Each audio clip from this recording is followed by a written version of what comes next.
I don't, okay, yeah.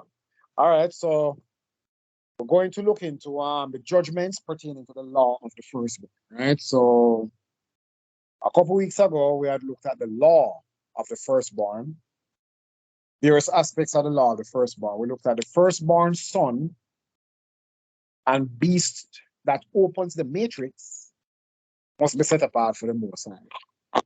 Anything that is first belongs to the Most High, right? The Messiah being the firstborn of all creation has the birthright as the firstborn to rule over the whole earth and to do everything that the Father has assigned to him, right? Because he's the firstborn. We looked at the fact that the male is the firstborn of mankind. And the woman, the Most High tells us, the scriptures tell us, um, about Adam's rule. The Most High created him. He existed before Eve. Eve came after. Adam was naming the animals and everything. The Most High gave Adam the law. Adam is the firstborn. The Most High set him in the earth to have dominion over all the earth. And the woman was created from the man. She's Isha because she's created from the man, which is Ish. So because she is from the man, she's Isha, she's called woman.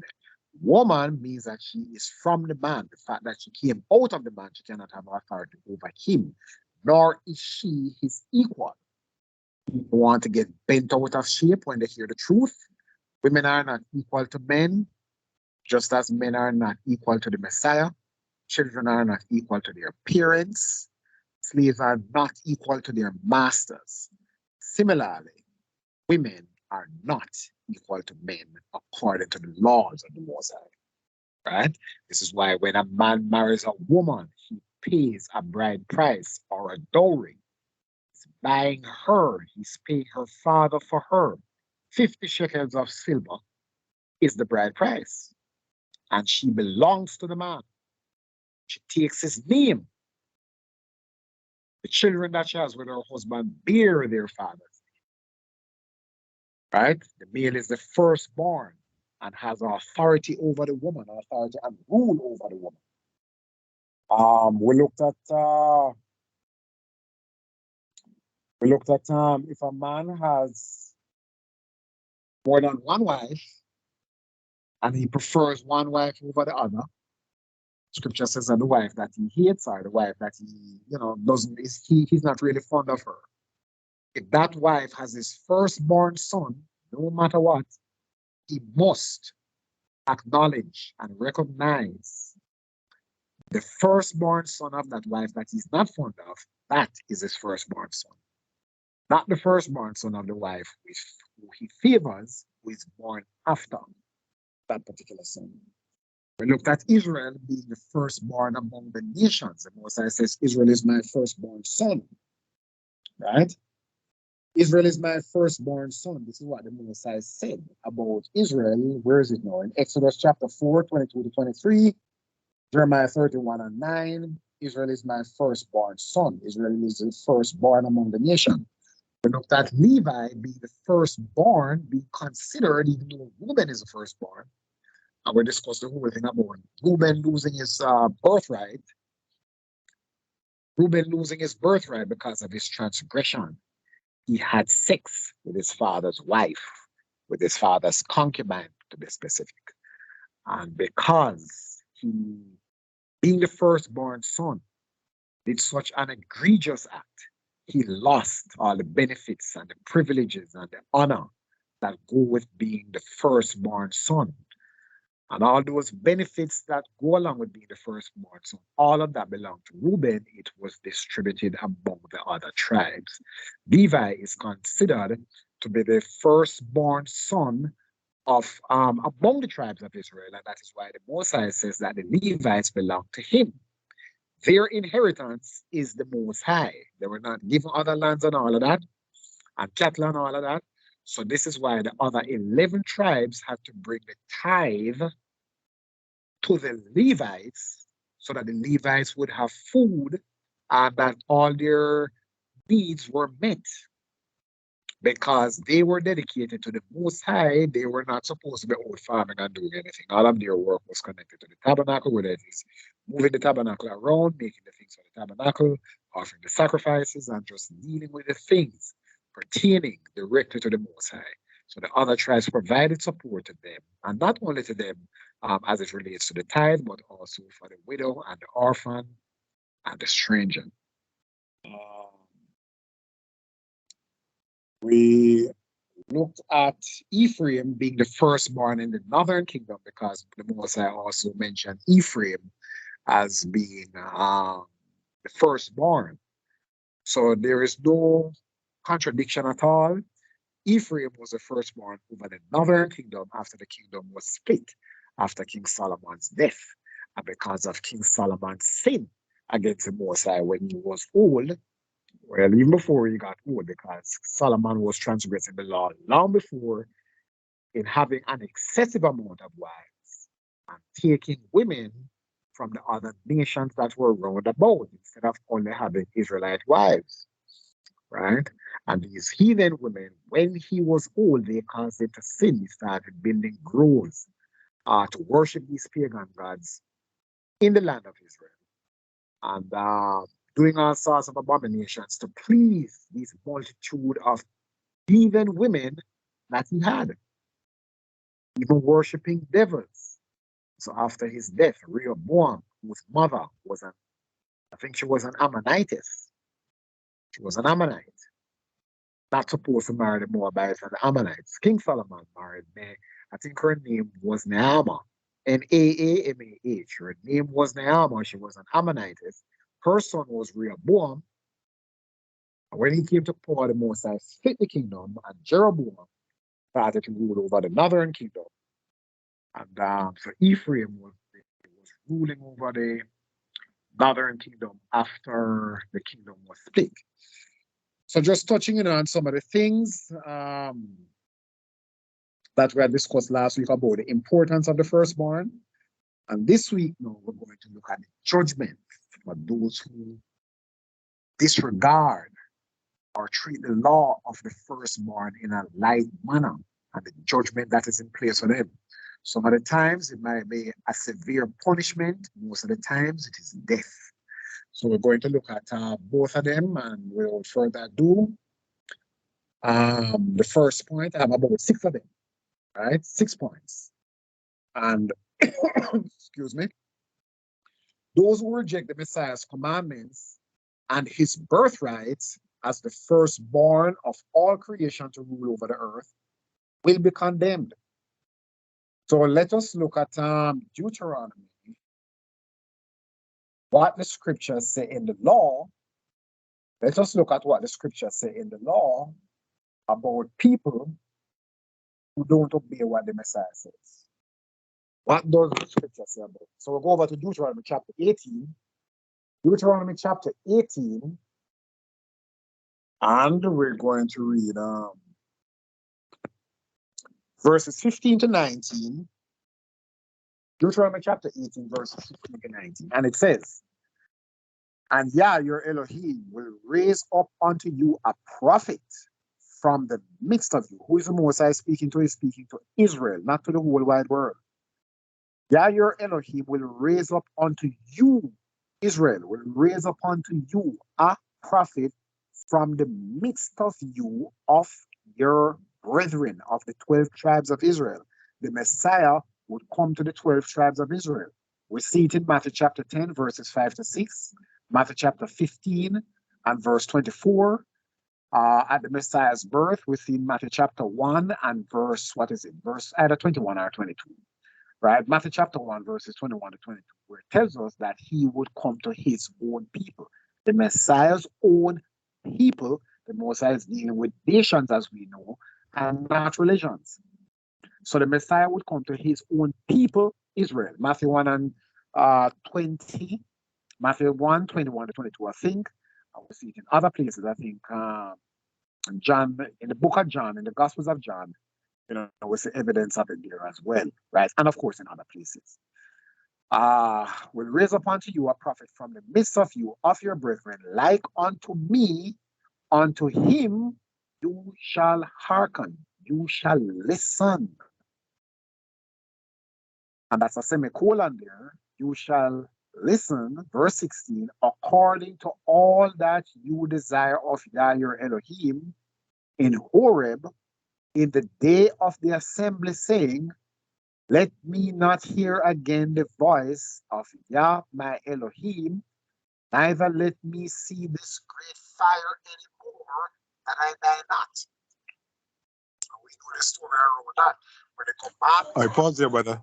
Pause there, step up for a minute and come back. Your mic is gone.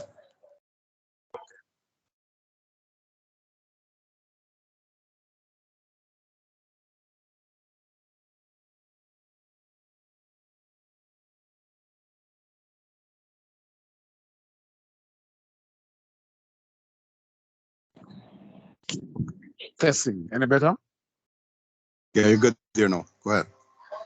Praise the Most High, yeah. Right. So we know that when the commandments were being given, the people interrupted because of their fear and said that they did not want to hear the voice of the Most High again. I would say the giving of the commandments being resumed after that. Right. So in verse 16, that's what it's talking about. And in verse 17, it says, and Yah said unto me, they have well spoken that which they have spoken. I will raise them up a prophet. I will raise them up a prophet. Who? Israel, not the whole wide world. I'll raise them up a prophet from among their brethren, like unto you, and will put my words in his mouth, and he shall speak unto them all that I shall command him. Let's hear what the judgment is now for those who don't heed the word of the Messiah. The Messiah made it clear in Matthew chapter 17. Matthew chapter 5, verses 17 to 20. Luke chapter 16 and verse 17, John chapter 14, verses 15 and 21, and in other places as well, the Messiah gave commandment to keep the law. Matthew 5, he actually said, as long as heaven and earth remain, not one jot nor one tittle shall in any wise pass from the law. So if today, the 3rd of July, 2023, as they claim, if we say heaven above us and the earth beneath our feet, it means that the law still stands, every bit of it. Even when people don't understand the law of sacrifice, we understand that we know that we can't do sacrifices here in the lands of our oppressors. It can only be done in Jerusalem. It doesn't mean that the law of sacrifice is abolished as we know. It is suspended until we get back in the land. So verse 19 says, and it shall come to pass that whosoever will not hearken, whosoever will not listen unto my words, which he shall speak in my name, I will require it of him. So we know that this means is the same as saying that the Most High will cut off a man from being will cut off a man from the tribes of Israel for transgressing his law. Anyone who does not obey the Messiah will be destroyed.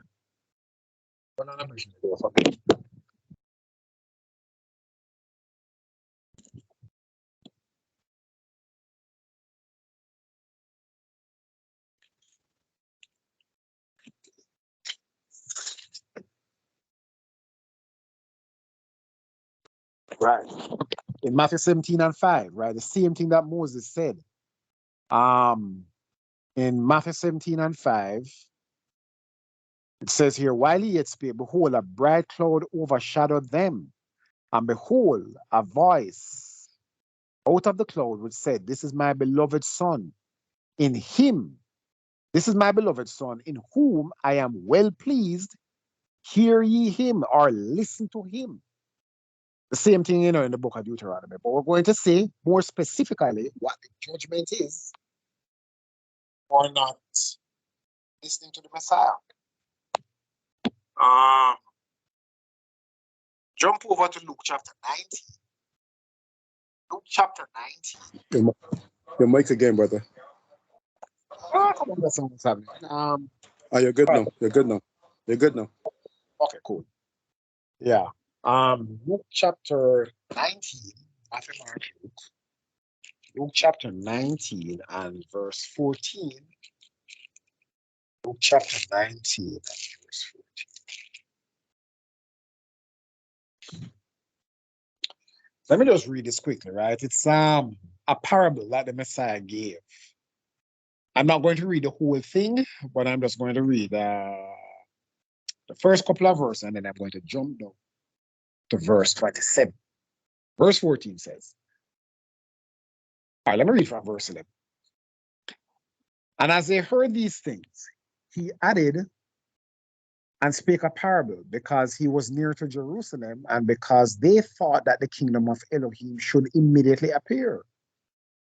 He said, therefore, a certain nobleman went into a far country to receive for himself a kingdom and to return. Messiah is talking about himself. To go to a far country, which is back to his father up in the heavens, to receive for himself a kingdom and to return. And he called his 10 servants and delivered them 10 pounds and said unto them, occupy, occupy till I come, or do business until I come. But his citizens hated him and sent a message. So how do they show their hatred for him? By not obeying what he says. But his citizens hated him and sent a message after him, saying, we will not have this man to reign over us. We don't want this man to rule over us.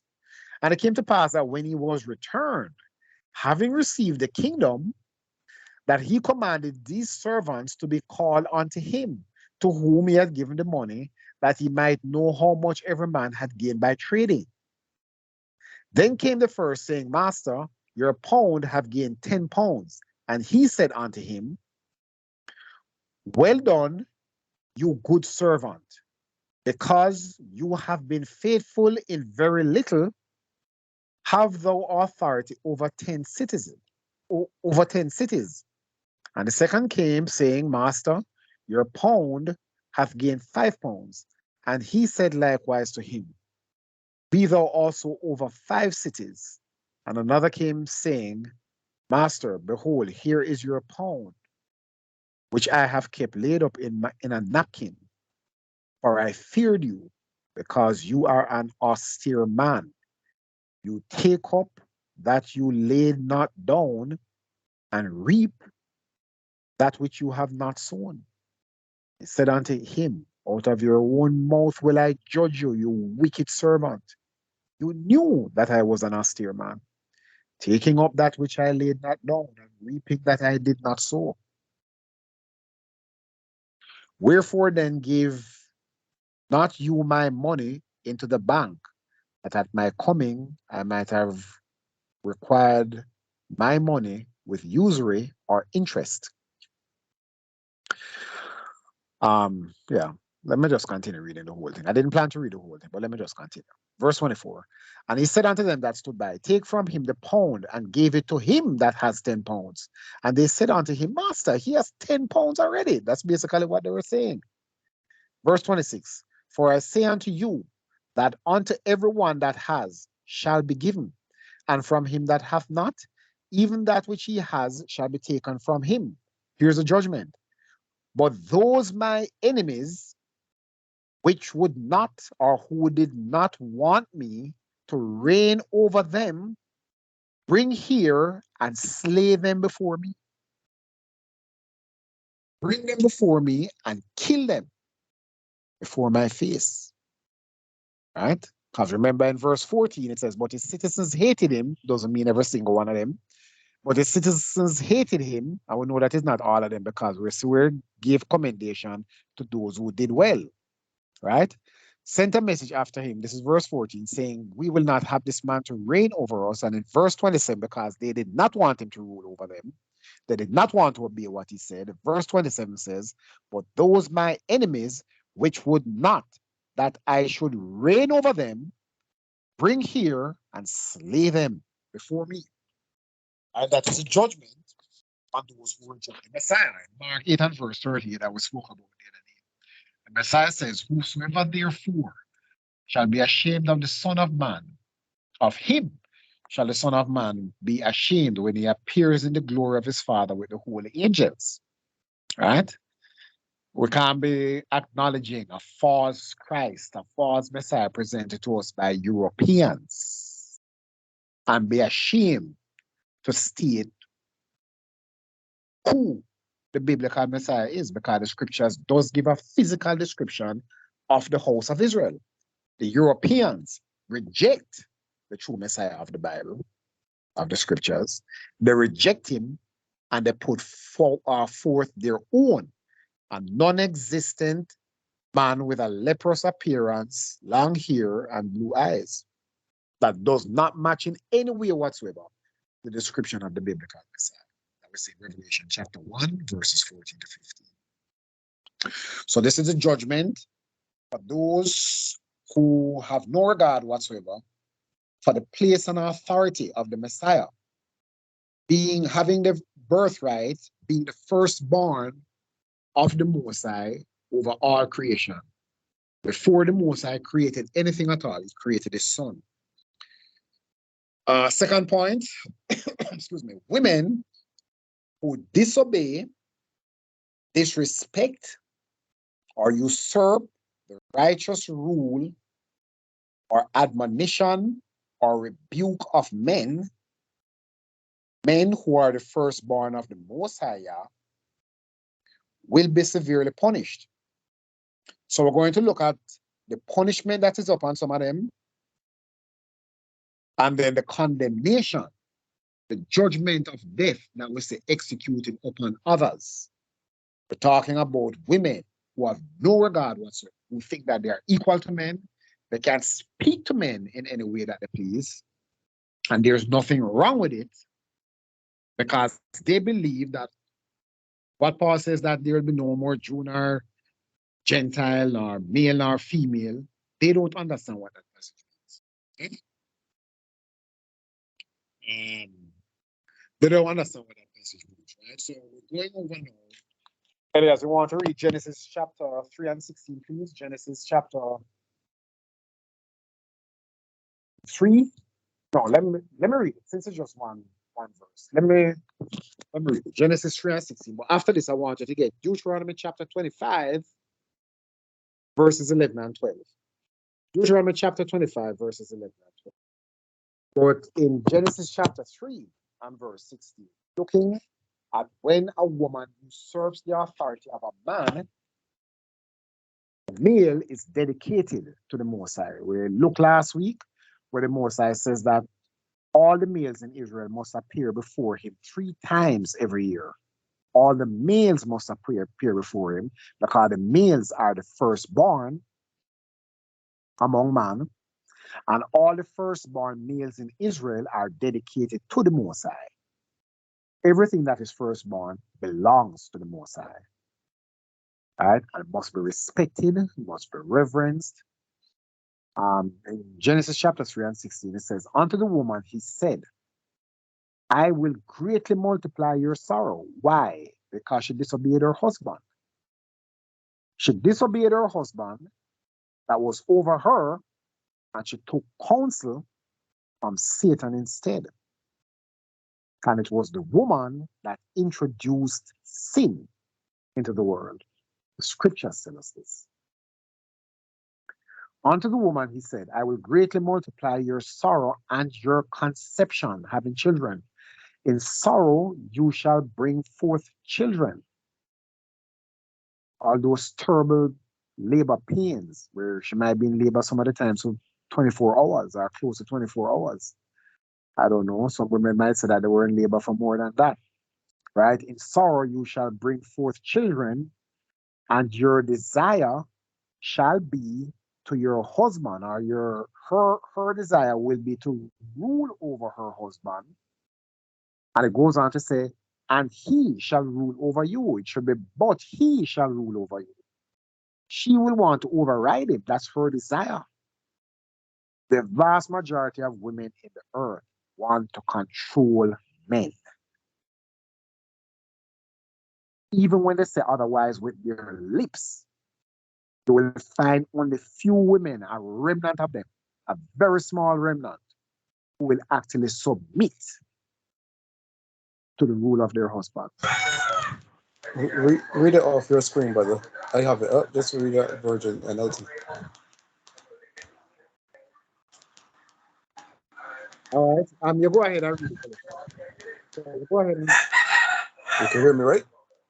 Yes, I can hear you. Okay. So this is verse 16, Genesis 3 and 16. 16.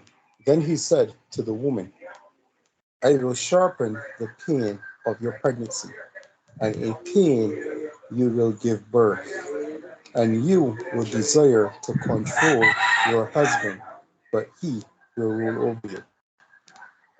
Yes, sir. All praise to the Most High. I wasn't even looking at this translation because that's what I'm reading. Saying the same thing. Exactly. All praise to the Most High. Thanks for that, Elias. Thanks for that support, man. Really grateful. So you see, she will want to rule him. Even in my own house, growing up as a child, I saw this evident before me every single day. A woman will want to rule a man. That is what Eve did. She's the one that started it. The Mosai had no communication at all with Eve to give her no law or anything. Mosai gave the law to Adam. Adam taught his wife. She's supposed to listen to him. She goes and she takes counsel from another and introduces sin into the world. Right?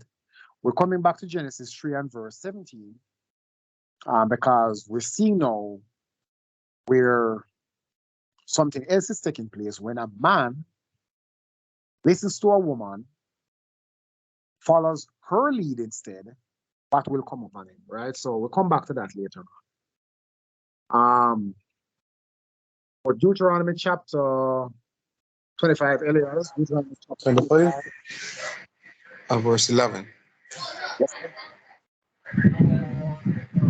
Okay, this is Deuteronomy chapter 25, verse 11 and 12.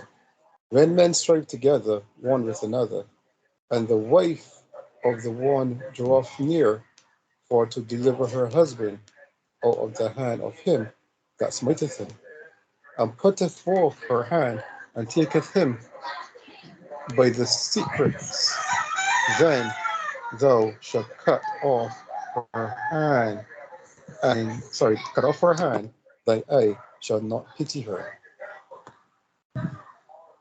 Yes, sir. You want to read it from that translation? Yeah, yeah, I can do that now. Read the same passage from the translation that you read from earlier, please. Yes, I know. So verse 11. If two Israelite men get into a fight, and the wife of the one tries to rescue her husband by grabbing the testicles of the other man, you must cut off her hand. Show her no pity. All right. So we say that even in the midst of a fight, there is no other law. Remember, all these laws are still in effect up to today. We are supposed to obey the laws of our Creator, not the laws of wicked mankind. Mankind's laws cannot override the laws of the Most High. As long as we obey the law and exercise wisdom, so some ignorant person will come and tell you, "Oh, so what about traffic light?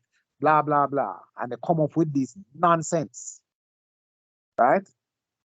Um, to give the impression that this whole thing, with traffic lights and other laws that are there, is just by exercising wisdom.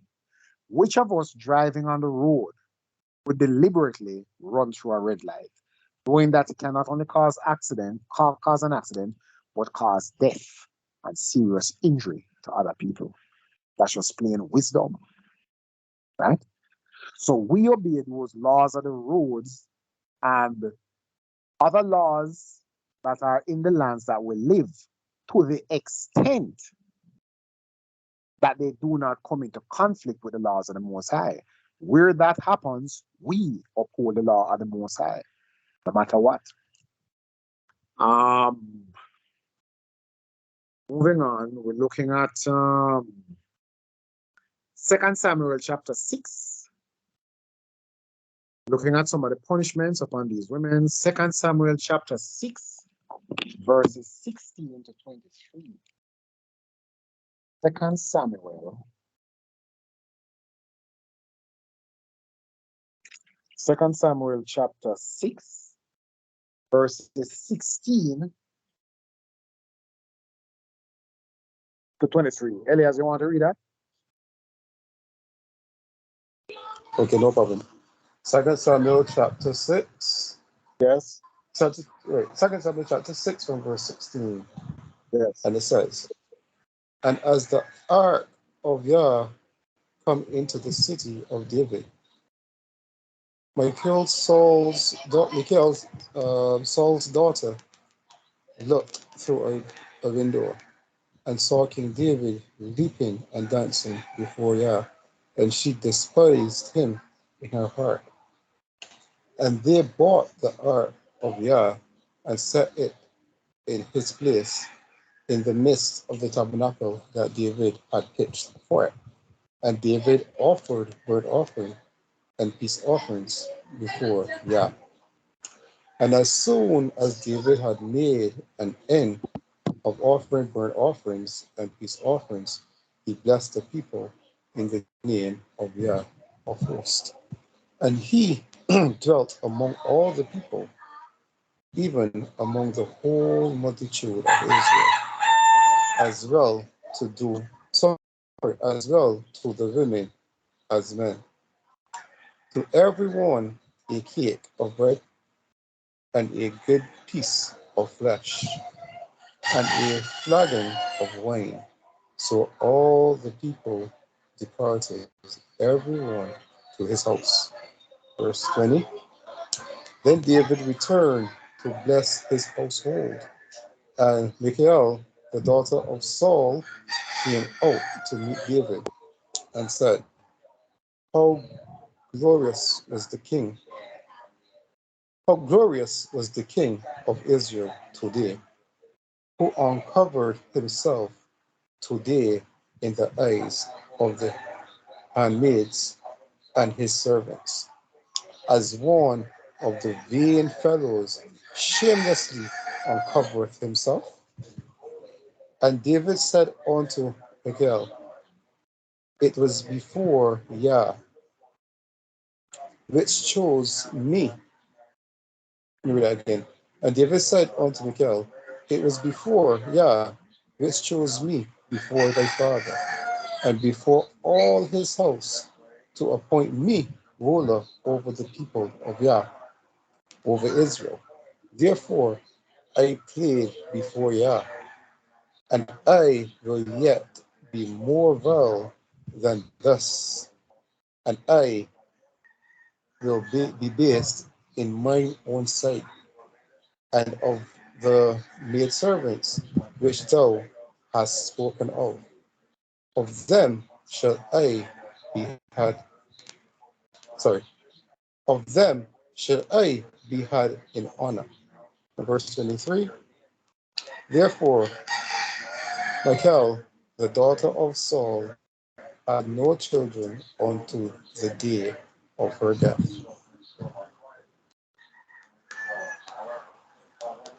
All right. Thanks very much, Elias. So what verse 20? Right. So Michal was Saul's daughter. Right. Her father was an abominable man, and so was she. So while the ark was coming from the house of Obed Edom, right? We see that from verse 12, right? The ark was coming from the house of Obed Edom back to Jerusalem. David and all Israel were happy and rejoicing in the streets. Where was Michal? Separate and up in the palace, looking down. She was not with the crowd, rejoicing with her husband and all Israel for the return of the ark. Right?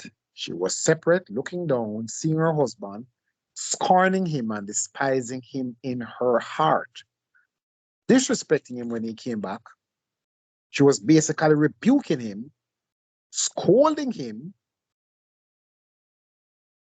telling him that he was shamelessly uncovering himself in the latter part of verse 20, bringing her mouth to him, as we see a lot of women do today, think it's normal, think that the Most High will excuse their behavior. And it's a very common thing that we see today. How did David deal with this imperious and disrespectful wife that he had? Verse 23 says, Therefore Michal, the daughter of Saul, had no child unto the day of her death. David punished her. David banished her away from him. He did not divorce her. Let me make that clear. He did not divorce her. He just never gave her any children. That was one of the most painful thing, or the most painful thing for an Israelite woman not to have any children. Because that is the purpose of the woman in the earth.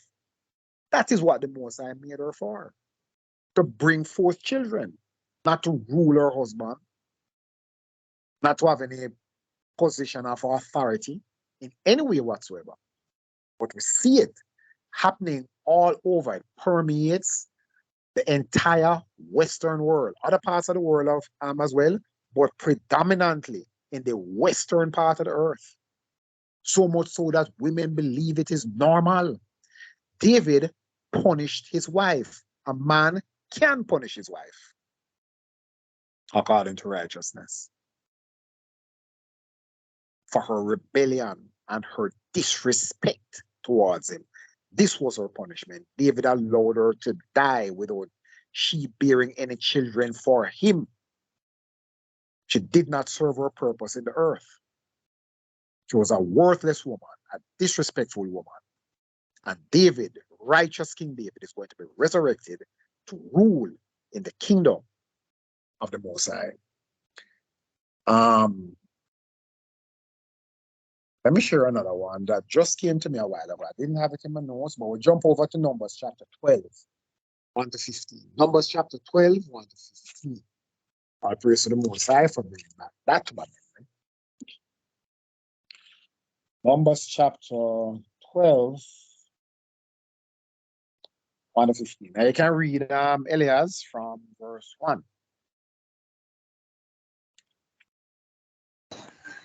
Numbers chapter 12 and verse 1. And Miriam and Aaron spake against Moses because of the Ethiopian woman whom he had married, for he had married an Ethiopian woman. And they said, Have Yah indeed spoken only by Moses? Have he not spoken also to us? And Yah heard it. Now, the man Moses was very meek above all the men which were upon the face of the earth. And Yah spake suddenly unto Moses, and unto Aaron, and unto Miriam. Come out, ye come out ye three unto the tabernacle of the congregation. And they three came out. And Yah came down in the pillar of the cloud, and stood in the door of the tabernacle, and called Aaron and Miriam. And they both came forth. And he said, Hear now my words. If there be a prophet among you, I, Yah, will make myself known unto him in a vision, and will speak unto him in a dream. Verse 7. My servant Moses is not so, who is fearful in all mine house. With him will I speak mouth to mouth, even apparently, and not in dark speeches. And the similitude of Yah shall he behold. Wherefore then, therefore then, were ye not afraid to speak against my servant? And the anger of Yah was kindled against them, and he departed. And the cloud departed from off the tabernacle, and behold, Miriam became leprous, white as snow. And Aaron looked upon Miriam, and behold, she was leprous. Verse 11. And Aaron said unto Moses, Alas, my Lord, I beseech thee, lay not the sin upon us, wherein we have done foolishly, and wherein we have sinned. Let her not be as one dead, of whom the flesh is half consumed when he cometh out of his mother's womb. And Moses cried unto Yah, saying, Heal her now, O Elohim, I beseech thee. And Yah said unto Moses, If her father had, sorry, and Yah said unto Moses, If her father had but spit in her face, should she not be ashamed 7 days? Let her be shut out from the camp 7 days, and after that let her be received in again. Verse 15, and Miriam was shut out from the camp 7 days, and the people journeyed not till Miriam was brought in again. And afterward the people removed from Hazeroth and pitched in the wilderness of Paran. All right. Thank you very much, brother. So we see here where these three siblings, of which I think Moses was the youngest. Miriam was his older sister. She was at least maybe, I don't know, maybe 9, 10 years older than him. She was the one that placed him in the basket in the book of Exodus. When her parents placed him rather in the basket, she was the one that was watching over him. This is that same big sister Miriam who was watching over Moses in that basket when he was a baby.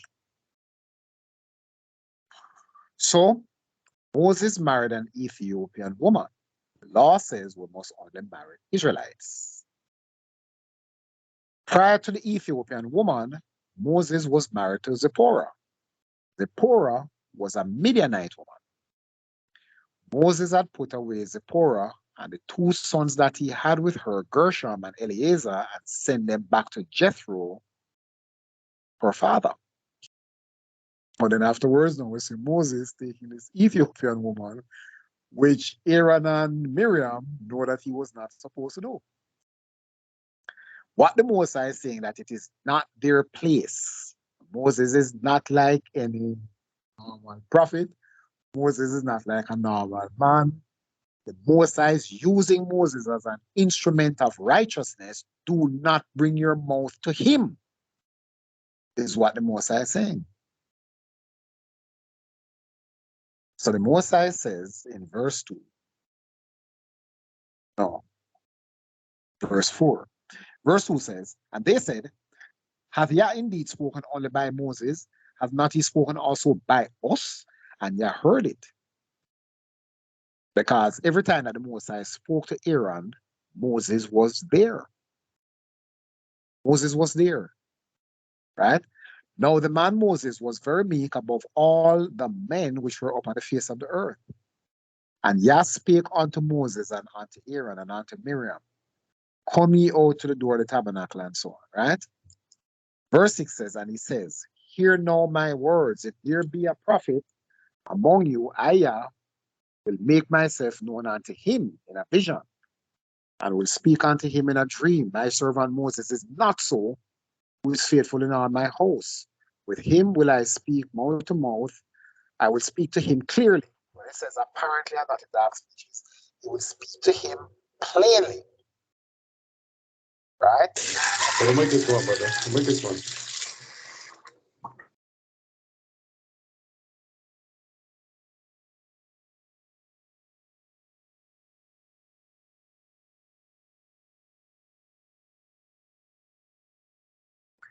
Right. So the Moses here is saying in verse 8 that he will speak to Moses clearly, not in any parables or anything, but will speak to him face to face.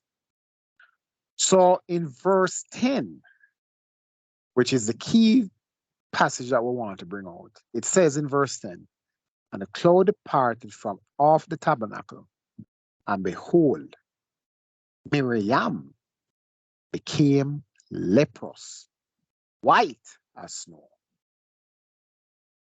Miriam became, when people contract the plague of leprosy, they become white.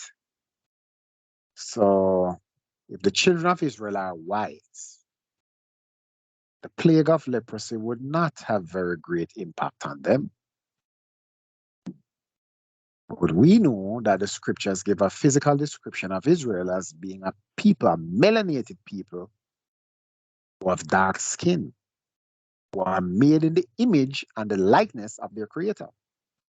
The cloud departed from off the tabernacle, and behold, Miriam. It never said Miriam and Aaron or Aaron and Miriam. Why didn't the Mosai also put a curse upon Aaron as well? The both of them were there cussing out Moses. It was not just Miriam alone. Both of them were arguing with Moses. The Mosai punished only Miriam. Impossible for any Christian to understand this. Impossible. Why? They reject the law. It's the law that tells us why. The law of the firstborn. Miriam was his sibling. She wasn't his wife either. So whether wife, whether not a relative, or just some arbitrary woman out in the road, bringing her mouth to any man, not just her husband, but any male, is going to have is going to be up for judgment before the Most High.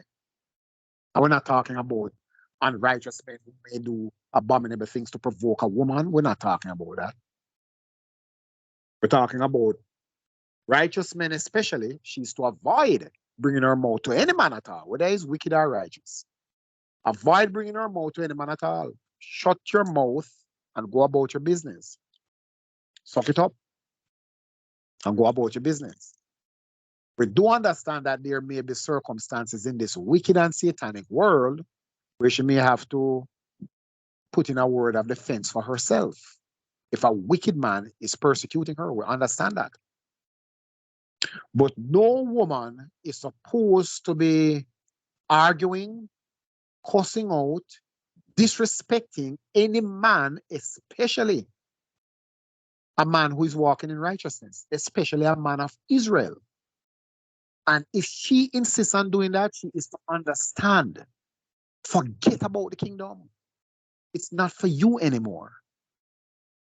The Most High has prepared another place for all such women. What we're talking about is the judgment for those who violate, who transgress the law of the firstborn, which was a separate list that we had done. And I'm just saying this because the call is being recorded and other people might listen to it.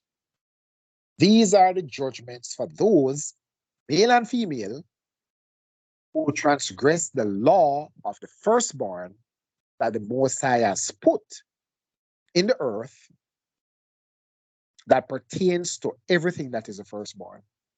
And right now we're discussing the firstborn as it pertains to male and when women disrespect the male figure. This is why the Father is male, the Son is male, all the angels in heaven are male, all the Most High's priests are male. Only males can rule over Israel. Israel can only have a king. Anywhere that we see in the scriptures about a queen, she is the wife of the king. No woman can rule over the sons of Israel. Women can rule in heathen nations, as we see with the Queen of Sheba. She was ruling over Ethiopia at the time. Only heathen nations can have a queen. No woman can rule over the men of Israel. All the Most High's priests are males. All the disciples, the Messiah's disciples, are males. It wasn't split 50-50, 50% men, 50% female, or 11 males and 1 female. There's a reason for it that goes back to the law of the firstborn. Those 12 shall sit judging the 12 tribes of Israel, as we know. Right? So Miriam became leprous, white as snow. The Most High did not punish Aaron other than speaking to him about his behavior. Men can have disagreements with each other and be chatting with each other. It is not the place of a woman to do that.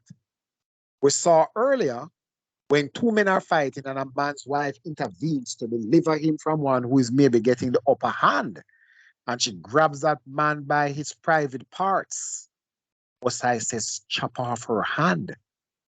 It is the only place, the only law that we see that calls for somebody to be maimed as a law pertaining to a woman that does that. And the Most High says, when you chop off her hand, have no pity for her whatsoever. The world has a problem with this.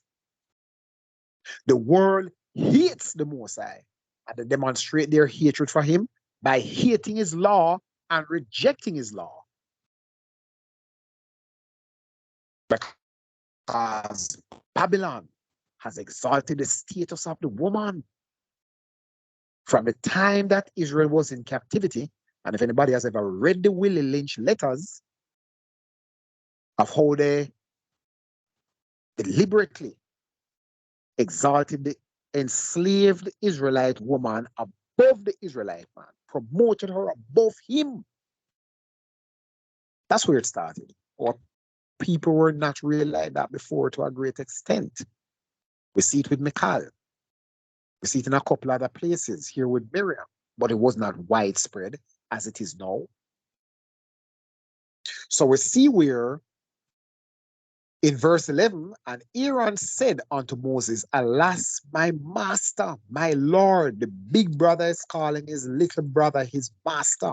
My Lord, I beseech you, I beg you, lay not the sin upon us. It wasn't Moses that did it. It was the Most High that did it.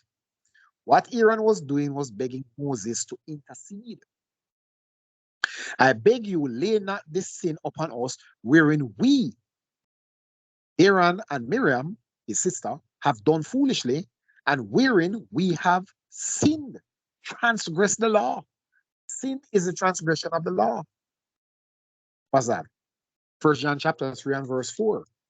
Let her not be as one dead, of whom the flesh is half consumed when one comes out of his mother's womb. I remember delivering one of my sister's babies back in the 1990s. It was the most disgusting, horrible experience in my life.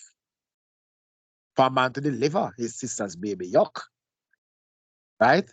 I wasn't trained for any of that. And when that baby came out, it's like he had a white film over his body. I could even hold him the way he was slippery. Came out, I understand what Aaron is talking about here. That baby came out because he was in the womb, no sun touching him. He was white, like a film was over him. And verse 13 says, Moses cried unto Yah, saying, so Aaron was asking Moses to let her not be as one dead. Verse 13 says, Moses, no, cried out to Yah. So Aaron was really asking Moses to intercede. Moses interceded in verse 13 and says, yeah, heal her now, O Elohim, I beg you. And Yah said unto Moses, if her father had but spit in her face for shame, should she not be ashamed 7 days? The Most High is not letting her off the hook. How come he let Aaron off the hook, but not Miriam? What she did was very egregious to the Most High. Things that people consider to be light, to be a light matter, the Most High will kill you for it. Why? It is his law. When the Most High says something, he means it. And he means what he says. 7 days she was shut out of the camp because she was unclean, being a leper. The Most High cursed her and caused her skin to turn white, not the other way around. And Miriam, verse 15, Miriam was shut out from the camp 7 days, and the people journeyed not till Miriam was brought in again. We did not hear anything else more about Miriam after this until the day that she was dead. That's the next time that we heard anything else about Miriam. She learned her lesson. Yes, sir. Yes, sir. And women today would be wise. No punishment came upon Aaron except for the Most High scolding him and speaking to him about his behavior. But the woman, who thought that she was equal to the man and could do the same. She got a different treatment. All praise to the Most High. Continuing, excuse me, a minute. Okay, let's look at some of them now. Some other imperious women, disrespectful women, and how they were treated. Jumping over to 1 Kings chapter 21 and 23. 1 Kings chapter 21. 1 Kings chapter 21. And 1 Kings chapter 21. We're gonna look at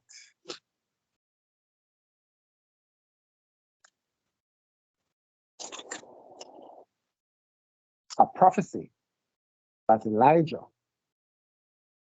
gave concerning Jezebel. Jezebel, as we know, was saying all of these things, for the sake of other people who may listen to the video and may not be aware of certain things, right?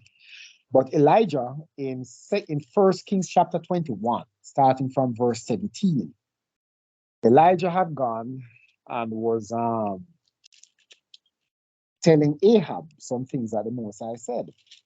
All right, let me read it, because just a few short verses, right? Let me read from verse 17.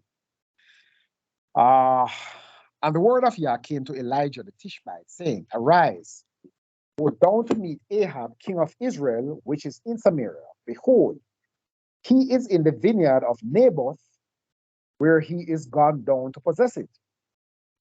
Elias, you want to pick it up from verse 19 and read from it, please? Read up to verse 23. Okay.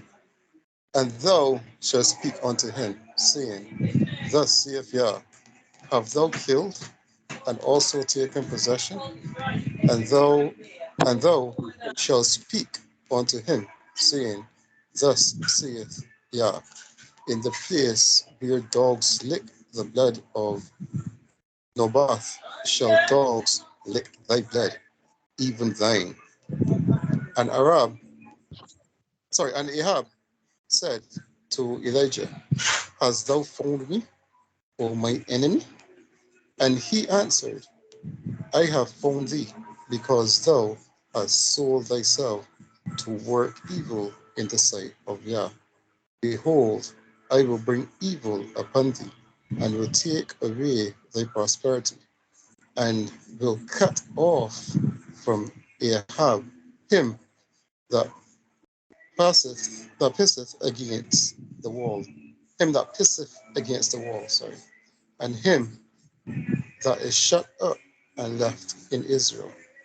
And I will make thine house like the house of Jeroboam, the son of Nebat, and like the house of Baasha, the son of Ahijah, and the provocation wherewith thou hast provoked me to anger, and made Israel to sin. So verse 23.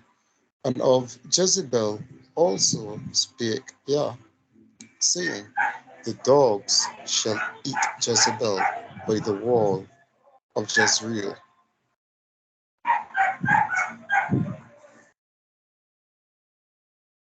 Yes, brother. Thank you very much. So we all know about Jezebel. She was a Canaanitess. Ahab, wicked Ahab, was ruling over the northern kingdom. Sorry. A man who hated the law of the Most High and went and married Ahab, who was a Canaanitess. Her father was a king over one of the Canaanite tribes. She was a very wicked woman. Her name is used as a proverb by the Messiah in Revelation chapter 2. Revelation chapter 2, around about verse 15 going down, where he speaks about that Jezebel, women, disrespectful women who usurp authority, women who think they're equal to men, are referred to as Jezebel. That Jezebel spirit. Verse 23, and of Jezebel also spake Yah, saying, the dogs shall eat Jezebel by the wall of Jezreel. Why? Jezebel was very wicked. The fact that she was not an Israelite made things all the more worse. She was the one that engineered the death of Naboth for her wicked husband to steal Naboth's vineyard that was in the possession of his family at the time. She wrote a letter bearing false witness against Naboth. The law says that we must not lie one to another. The law says that no false witness must rise up in Israel. She was both a liar and one who bore false witness and wrote a letter and used her husband's seal on the letter because he was king over the northern kingdom. And she told an egregious lie on Naboth that cost him his life, claiming that he blasphemed the name of the Most High, which was a lie. She also hated the Most High's servant Elijah and sought to kill him, also speaking evil against the Most High's manservant. The Most High says that he would let dogs eat her by the wall of Jezreel. Let's jump over to 2 Kings chapter 9, verses 30 to 37 to see that. 2 Kings chapter 9, verses 30 to 37.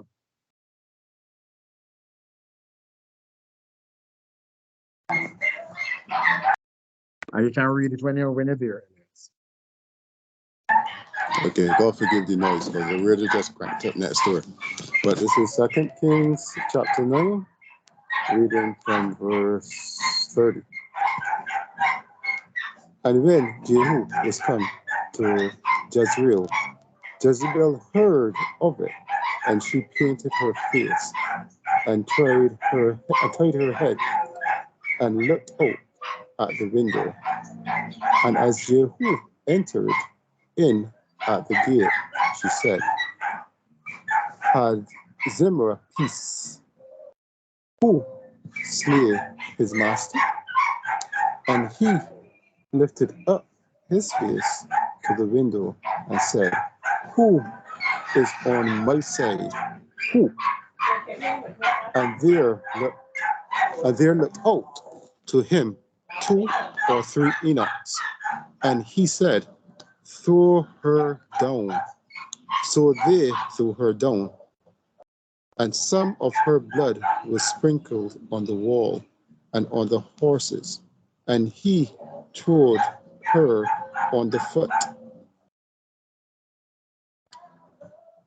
And when he was come in, he did eat and drink, and said, go, see now this cursed woman, and bury her, for she is a king's daughter. What verse is at the rate of 33? We can read on to 37. To the 37. Oh, okay. 37. Okay. And they went to bury her, but they found no more of her than the skull, and the feet, and the palms of her hands. Wherefore they came again and told him, and he said, this is the word of Yah, which he spake by his servant Elijah the Tishbite, saying, in the portion of Jezreel shall dogs eat the flesh of Jezebel, and the carcass of Jezebel shall be dung upon the face of the field in the portion of Jezreel, so that they shall not say, this is Jezebel. All praise to the Most High for his judgment. So that is what we saw where Elijah had prophesied to Ahab what would become of his wife. 1 Kings 21 and verse 23. It was prophesied this was the will of the Most High, so that she would not get an honorable burial, not even an honorable burial. She would get a wicked and cruel death. The Most High is not to be trifled with.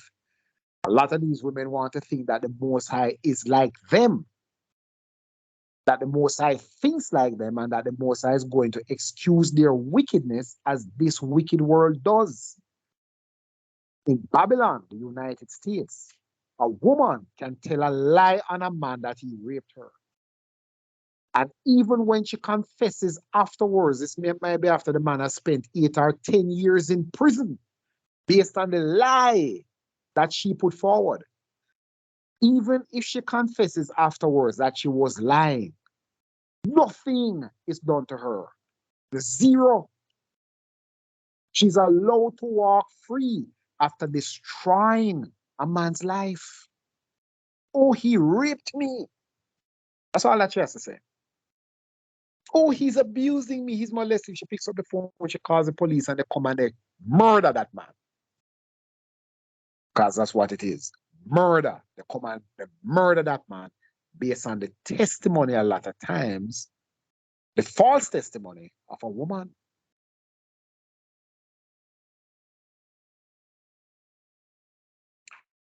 She can tell a lie on a man and destroys life. And even if her conscience bothers her and she confesses years later, nothing at all is done to her. No punishment. She's not made to compensate the man. She's not thrown into prison. Nothing happens to her. This is this wicked and satanic world that we live in. All that a woman has to do is to open her mouth and spew lies, and the whole world believes her. The whole world has sympathy on her. There's going to be a judgment for that. She has not escaped, because this world operates as if there is no God. They treat the Most High as if he's a matter of opinion.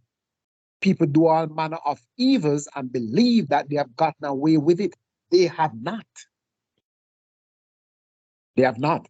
This is the will of the Most High, to destroy this wicked woman in this manner. In verse 32, it says, and he lifted up his face to the window and said, who is on my side? Who? And there looked down out 2 or 3 eunuchs from the window, because they were attending. They were Jezebel's servants. Eunuchs serve the king's wife and in the king's harem, so that he does not have sexual relations with the king's wives. And he said, throw her down. And the eunuchs who formerly served her took her and threw her down. When she was thrown down, her blood was sprinkled on the wall. The latter part of verse 33. Sprinkled on the wall and on the horses. And he trod her underfoot. Zimri used this horse to trample her, because she might not have been dead. She just badly hurt. Life was probably still in her. He used his horse to trample her to death. Oh, it's a woman. Oh, you're dealing with a woman like that. You're talking about a woman. Yes, yes, yes. This is a will of the Most High. Men are above women. A man is superior in every way. King Solomon had said that out of 1,000 men, he finds one righteous. Out of 1,000 women, he has found none. Zero. He should know. He had 1,000 wives. He should know. He's an expert on women. He has seen their wickedness firsthand. And unfortunately, he allowed them. This is how convincing a woman can be. She can break down a man to get him to do her will if he is not strong and does not know the law of the Most High. Women are not to be played with. You can talk to a lot of other women, and they will tell you about how wicked women are. Other women will tell you about the wickedness of other women. I've heard it many times. If you go online, you will hear it yourself. Women are online warning men about the wickedness of the majority of women and how they will destroy a man and how they will destroy a man. The wisdom scriptures tell us that a woman will bring a man to a morsel of bread. Wisdom scriptures tell us that. Right? We're looking at the judgments of wicked and imperious women. We jump over now to 2 Kings chapter 11. Kana, I don't know if you want to read that for me. 2 Kings chapter 11, we're going to read from verse 1. We're going to look at another wicked woman, an imperious woman that wanted to rule over men. A wicked woman that had no respect for the law of the firstborn, and she wanted to rule over the men of Israel in violation of the law. Let us see what is going to happen to her. 2 Kings chapter 11, reading from verses 1 to 20. Or you can read the whole chapter. Okay. Yeah, the whole chapter. All right.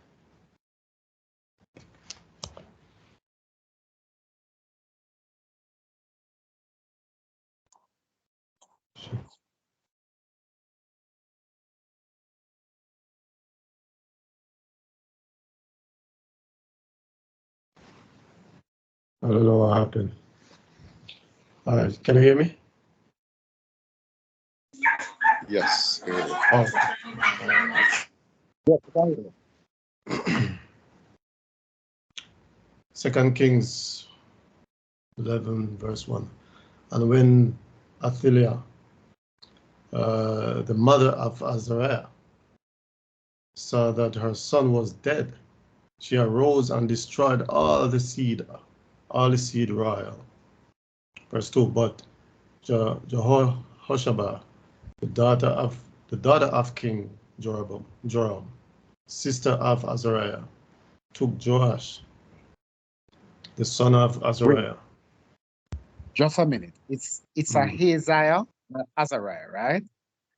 So, so it says in verse 1, and when Athaliah, Ahaziah, yeah. right, Ahaziah.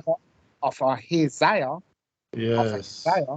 so Jehoshaphat was the sister of Ahaziah. Oh, yes, Ahaziah.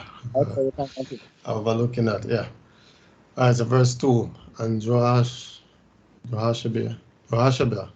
the daughter of the king of Joram, sister of Ahaziah, took Joash, the son of Ahaziah, and stole him from among the king's sons, which were slain, and they hid him, even him and his nurse, in the bedchamber from Athaliah, so that he was not slain, and he was with her hid in the house of Yah 6 years, and Athaliah did reign over the land. Verse 4.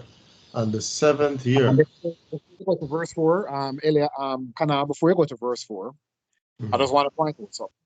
So Athaliah, in verse 1, when Athaliah, the mother of Ahaziah, so Ahaziah was ruling before.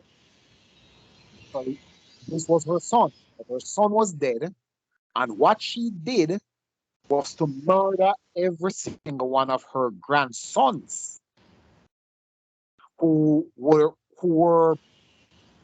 set to rule after their father died.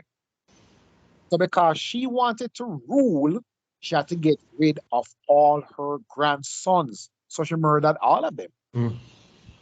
But Jehoshaphat was the daughter of King Joram. She was the sister of the king that was dead, right? So she was not, Athaliah was not her mother, because the king would have had several wives, right? The king had several wives. So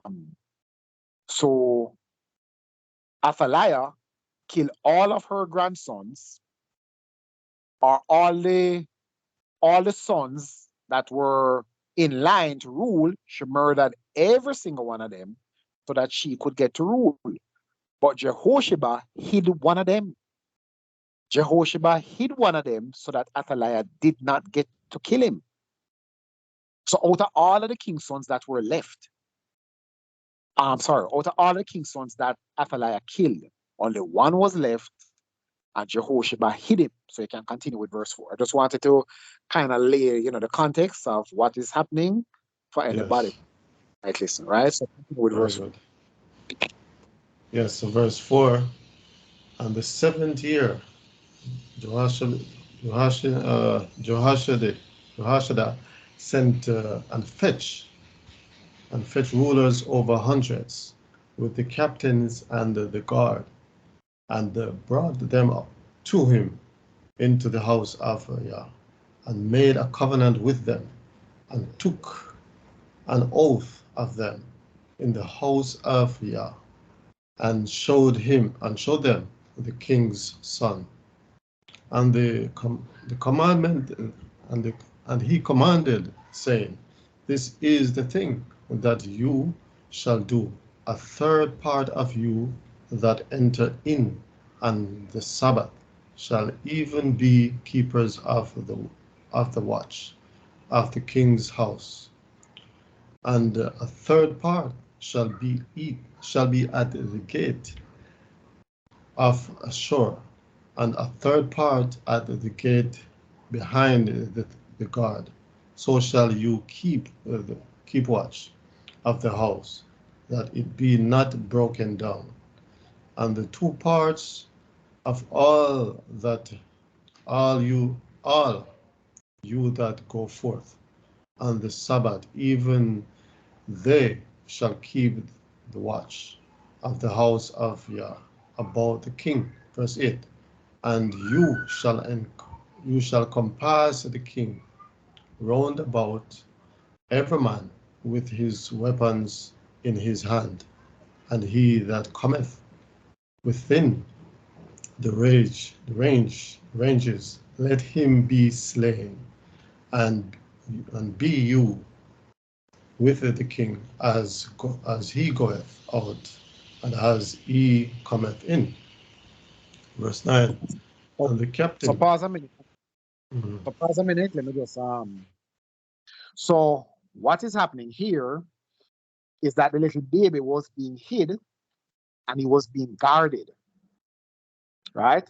So what is being set up here is a security cordon around him so that nobody gets to him to kill him, right? So it is the baby, the little baby king. He has not risen to power as yet because he's just a baby, right? So he's being protected, right? So that is what is being spoken about here. So you can continue with verse 9. Even on the Sabbath day. Even on the Yes. Sabbath day. Yes, So if sir. they come to him to kill him on the Sabbath day, they have orders to slay them on the Sabbath Yes. day. Yes, sir. Thank you very much.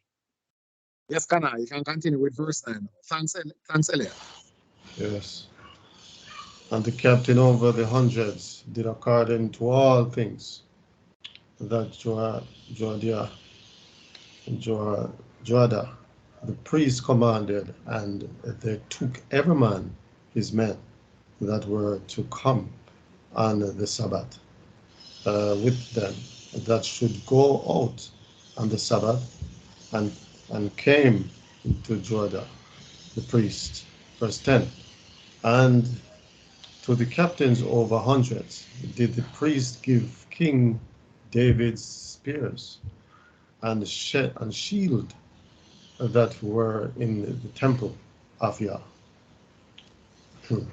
And the guard stood every man with his weapons in his hand round about the king, from the right corner of the temple to the left corner of the temple, along by the altar and the temple. Verse 12. And he brought forth the king's son, and put the crown upon him, and gave him the testimony, and they made him king, and anointed him, and they clapped their hands, and said, Elohim save the king. verse 13. 2 Kings 11, verse 13. And when Athaliah heard, when Athaliah heard the noise of the guard and of the people, she came to the people into the temple of Yah. And when she looked, behold, the king stood by a pillar, as the manner was, and the princes and the trumpeters by the king, and all the people of the land rejoiced and blew with the trumpets. And Athaliah rent her clothes and cried, Treason, treason. Verse 15. But Jehoiada, the priest, commanded the captains of the hundreds, the officers of the host, and said unto them, Have her forth without ranges, and him that followeth her kill with the sword. For the priest had said, Let her not be slain in the house of Yah. And they laid hand on her, and she went by the way, by the which the horses came into the king's house, and there was she slain.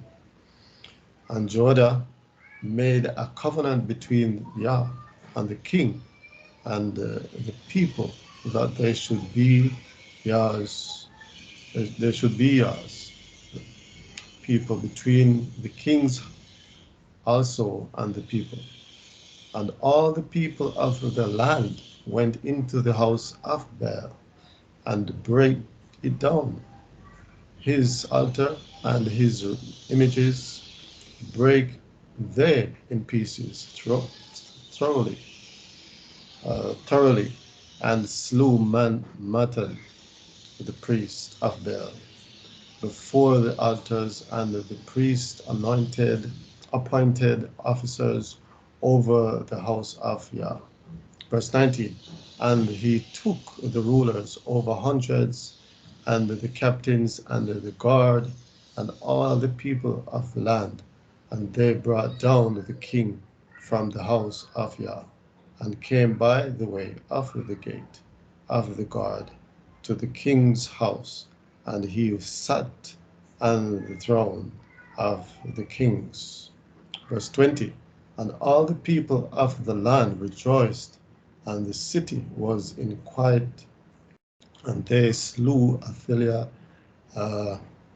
with the sword beside the king's house. 7 years old, Joash, when he began to reign. 7 years old. Right, all praise to the Most High. All Right? praises. So a 7-year-old is preferred, a 7-year-old male is preferred over a mature woman. It is the law, it is written in the law of Israel that only men can rule over men, the men of Israel, not any woman. The only male that a woman can ever rule over or have any authority over or bring her mouth to is her own son. Full stop. That's it. Not even her neighbor's son, but her own son. That's the only male under heaven that she can bring her mouth to. The whole world lies in sin. That's what the scriptures tell us. The whole earth has become so corrupt. Women have no regard whatsoever for men. You see in the scriptures where a king, where a man can sell his daughter into slavery. Why would a man sell his daughter into slavery? A rude and disrespectful daughter that is probably not obedient to her father, he sells her into slavery. You see, where a man can give his own sister to another man to marry. She is not his equal. He can give his own sister into marriage. You see that when Abraham sent Eliezer, his servant, to Laban, to his wife's family members, to find a wife for his son Isaac. We saw where Rachel's brother was presiding over the negotiations to give Rachel to Isaac to be his wife. We see where kings give their wife sister to another man to marry. Rebecca, not Rachel, Rebecca. Rebecca. Thank you very much. Rebecca. Thanks. Rebecca. Right? So men and women are not equal. The world that we live in today is ruled over by the doctrines of Satan. The Most High's laws are still in effect. Mankind just hates them and they decide to go with Satan. But brother, could you go to that account? Because we need to dismiss something in that account. Now you brought that up. Because they are saying that Rebecca had a choice. And Rebecca chose to go. And if she said she wasn't going, she didn't have to go.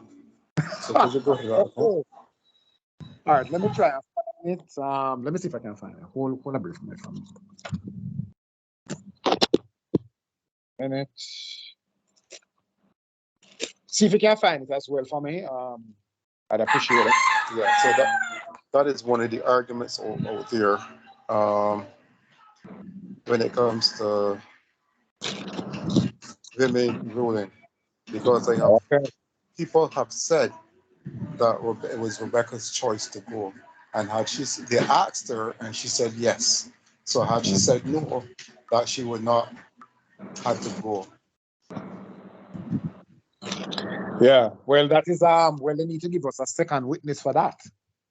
Let everything be established in the mouths of 2 or 3 witnesses. They would need to give us a second witness for whatever they're saying there.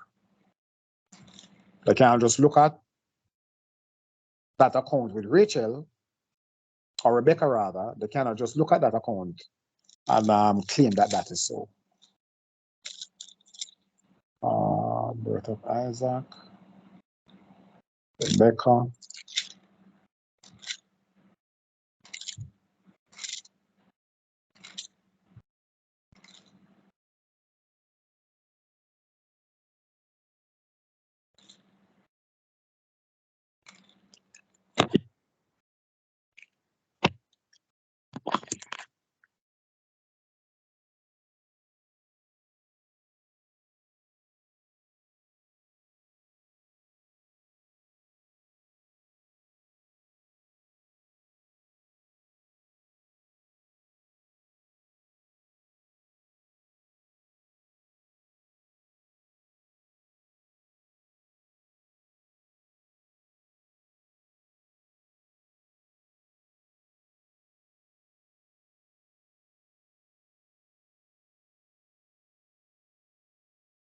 Okay, Genesis 24.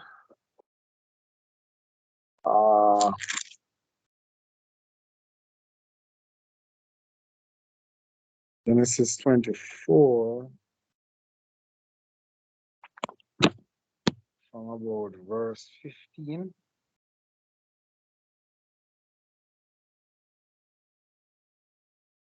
Yeah.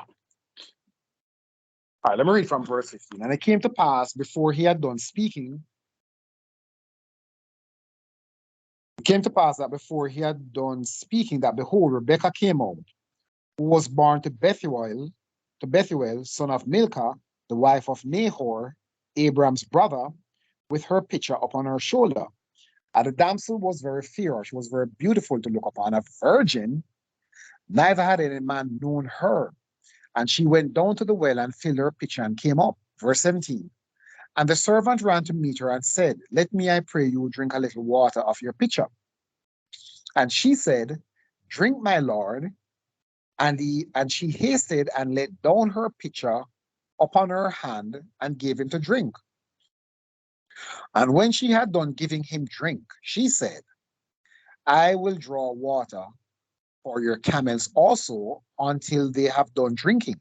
Now, listen, this woman was a servant. She knew her place. She didn't say to him, "But you're out of order, go and draw your water yourself." One camel can drink many gallons of water. One camel.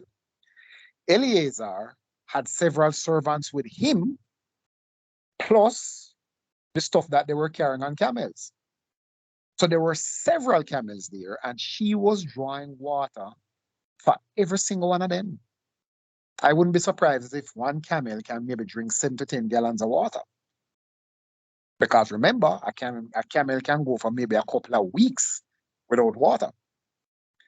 Verse 90, and when she had done giving him drink, she said, I will draw water for your camels also until they have done drinking, until their bellies are full. And she hasted and emptied her pitcher into the trough and ran again onto the well to draw water and drew for all his camels. And the man, wondering at her, held his peace. He kept silent to know whether Yah had made his journey prosperous or not. And it came to pass, as the camels had done drinking, that the man took a golden earring of half a shekel weight and 2 bracelets for her hand and 10 shekels weight of gold and said, whose daughter are you? Tell me. This woman's behavior was unusual, even for that time. She willingly drew water, not only for the men, but for all these camels that were with them that drank many gallons of water. Because most likely she was being a young girl, because she was a young girl, she wasn't able to pull up maybe more than a gallon of water at a time, maybe at most 2.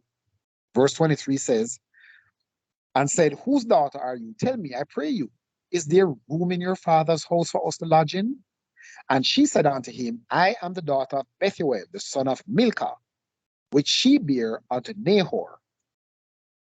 She said moreover unto him, we have both straw and provender each. Sorry, we have both straw and provender enough, and room to lodge in.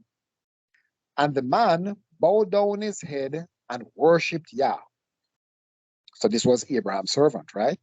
And he said, blessed be Yah Elohim of my master Abraham, who has not left destitute my master of his mercy and his truth. I being in the way, Yah led me to the house of my master's brothers. And the damsel ran and told them of her mother's house these things. And Rebekah had a brother, and his name was Laban.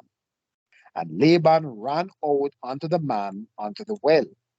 And it came to pass, when he saw the earrings and bracelets upon his sister's hands, because Eliezer rewarded her for her kindness, and when he heard the words of Rebekah his sister, saying, thus spake the man unto me, that he came unto the man, and behold, he stood by the camels at the well. Verse 31, and he said, come in, thou blessed of Yah. Wherefore standest thou outside? For I have prepared a house and room for the camels.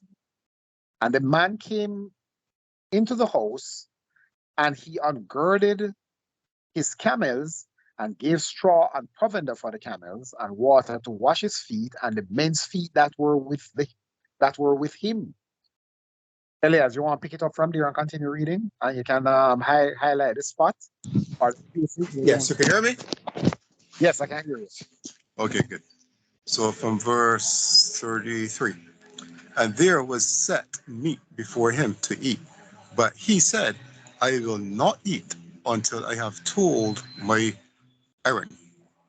And he said, speak on. And he said, I am Abraham's servant. And Yah have blessed my master greatly, and he is become great. And he have given him flocks and herds, and silver and gold, and manservants and maidservants, and camels and asses. And Sarah, my master's wife, bore him. And Sarah, as my master's wife, bore a son to my master when she was old. And unto him have he given all that he hath. And my master made me swear, saying, Thou shalt not take a wife to my son of the daughters of the Canaanites, in whose land I dwell. But thou shalt go unto my father's house and to my kindred, and take a wife unto my son. And I said unto my master, Peradventure the woman will not follow me. And he said unto me, Yea, before whom I walk, will send his angel with thee, and prosper thy way. And thou shalt take a wife for my son of my kindred, and of my father's house. Then shalt thou be clear from this my oath, when thou comest to my kindred. And if they give not thee one, thou shalt be clear of thy oath. Give me 1 second.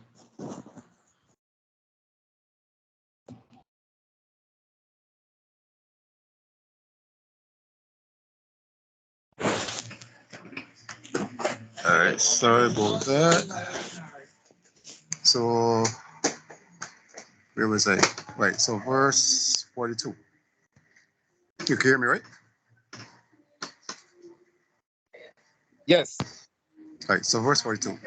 And I came this day unto the well and said, O Yah, Elohim of my master Abraham, if now thou do prosper my way which I go, behold, I stand by the well of water.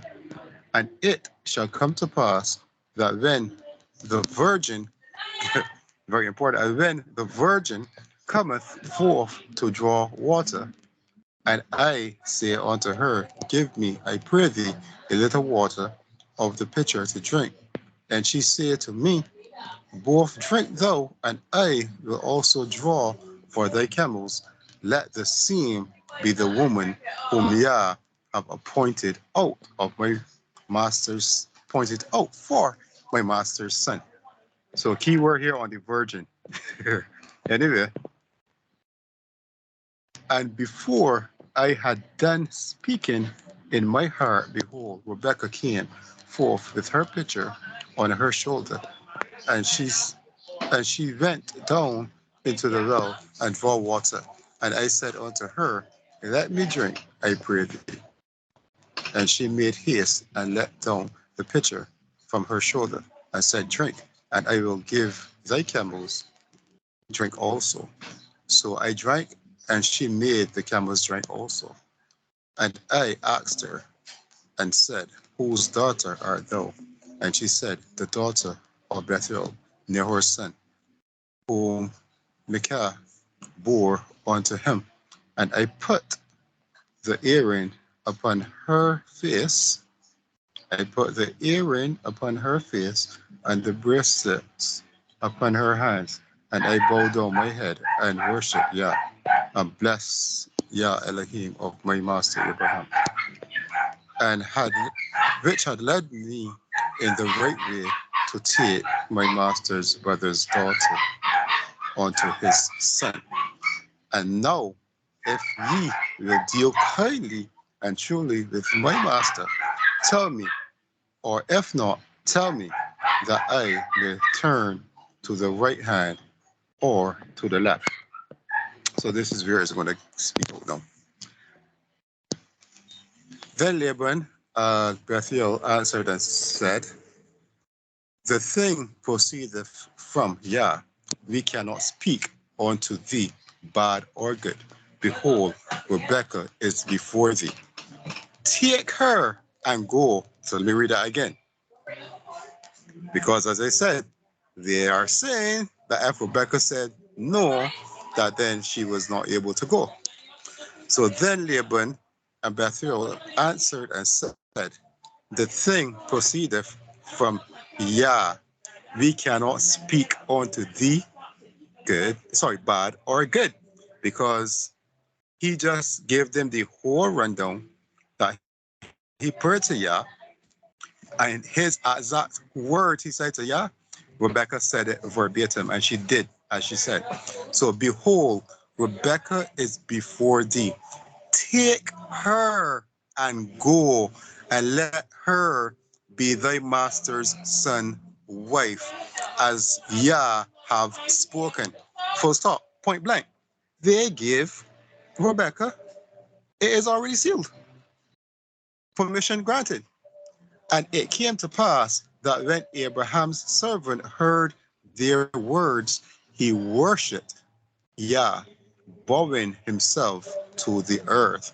And the servant brought forth jewels and silver and jewels of gold and raiment and gave them to Rebekah. He gave also to her brother and to her mother precious things. And they ate and drank. So he paid the bride price. He and the men that were with him and tarried all night. And they rose up in the morning and said, so this is the part that they are going to say, well, she had a choice. Send me away unto my master. And her brother and her mother said, let the damsel abide with us a few days, at the least 10. After that she shall go. So now they are just begging for a little bit more time. They have already gave her over, but they're begging for a bit more time to spend with the damsel before she goes. That is what is at hand here. Not that the permission has already been granted for Rebecca to go. Now they're asking for a little 10 days that they can spend with you before she go down. So, and he said unto them, hinder me not, seeing Yah have prospered my way. Send me away that I may go to my master. And they said, we will call the damsel and inquire at her mouth.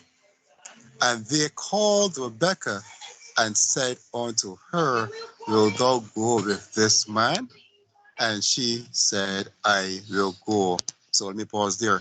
So this is not asking Rebecca, do you want to go and get married? That has already been sealed. That has already been answered. The question is to Rebecca, do you want to stay with us 10 more days, or do you want to go right away with this man? And Rebecca said, I want to go right away.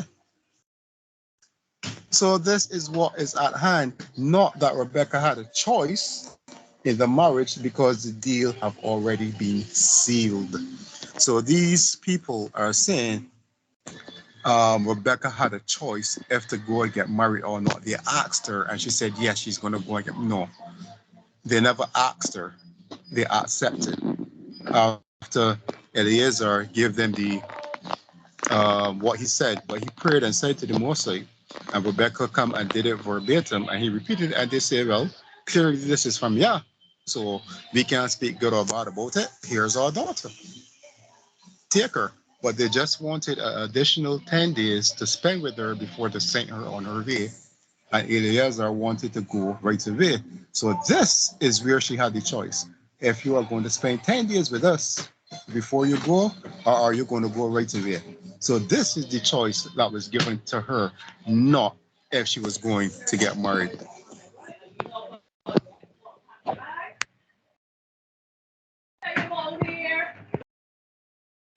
Thank you very much, brother. Crystal clear. And I don't know, if you can probably share with us, as to who, what persons were saying this, because it is crystal clear, what we just read a while ago. What they want to do is to use this modern day, this current era of rebellion and lawlessness to superimpose it over the truth of the written scriptures. So what people were saying this, because I find these things, to be very incredible. So this is supposed to be some of our awakened brothers and sisters on Clubhouse. So Oh, this was the yes. topic. Yeah. Yeah. So the topic was this. Remember the Mosai says if a man has only daughters and he dies, she should choose her husband from among her tribe. She should choose. So they use that also along with this to say a woman can choose her husband. If your mother or your father or no one chooses for you, you choose your own husband. It's your choice. So they use this and they use that account to say, um, so women of Israel choose who they marry.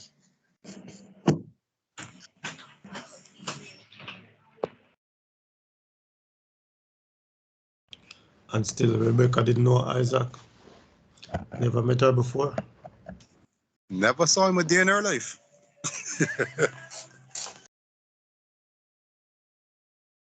Exactly. So how is she going to choose him if she has never seen him before? He has never seen her either. It all has to do with duty, not the pagan definition of love about filial love and all this Roman and Greek love that they're talking about. Huh? Filio and a pillow and all kind of Yes. crap.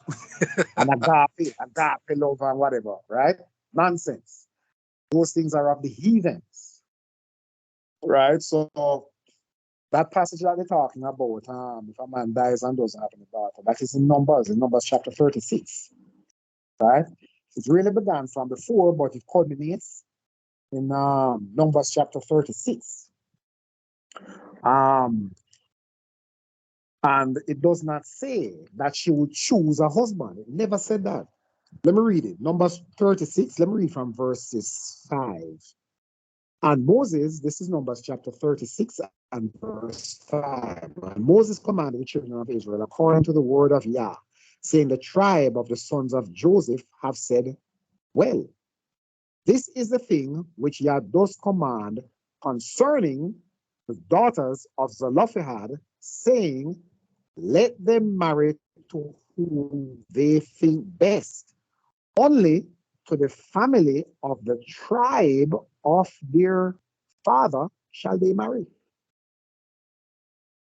So shall not the inheritance of the sons of Israel remove from tribe to one of the children of Israel shall keep himself to the inheritance of the tribe of his fathers.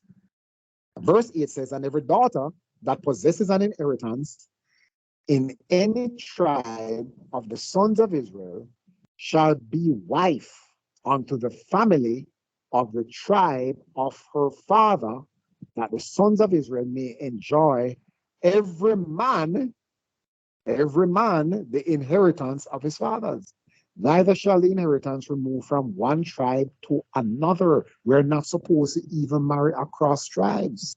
So how come those brothers marrying those pale-skinned women, those Latino women, and passing them off as the children of Israel? Even if that were the case, you're not supposed to marry them. Verse 9, neither shall the inheritance remove from one tribe to another, but every one of the tribes of the sons of Israel shall keep himself to his own inheritance. No woman chooses any man.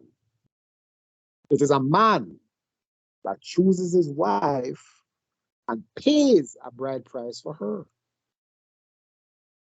I've heard a neighbor say the same thing, that a woman should choose a good husband.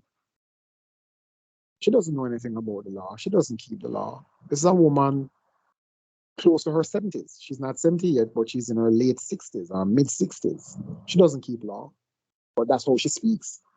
People who don't know or understand the law, that is how they speak. A man chooses his wife, right? And in this case, Eliezer was proxy for Isaac. Isaac never saw Rebecca. His father was the one that set out to find a wife for him. Isaac was not even in the equation, right? So, I don't think Isaac was even bothered right? at Exactly. 40 years old. Yes, 40 years old, and his father sent out his servant, Eliezer, to find a wife for my son. Isaac was not even involved. None of them saw each other. But a bride price was paid for her. She now belonged to Isaac. People tend to want to use these so-called modern day mindsets and abominable ways of thinking to superimpose it over the scriptures going way back when. But all thanks and praise for the Most High. This is why, as I keep saying, every single one of us need to become lawyers. Study this law, understand the law inside and out, live the law, obey the law every day, do the law in everything, regardless of what people say. Right? Because this is how we know that according to the law, a woman cannot choose her husband. She's not the one who selects her husband. It's the other way around. All thanks and praise to the Most High. Thanks for bringing that out, Elias. What was that? That was All Numbers. praise to the What Most High. again, brother? Numbers chapter Numbers 36. Numbers 36. Yeah, Yeah. but it began, the whole discourse began from about Numbers chapter 27. If my memory serves me right, began all the way over in Numbers chapter 27.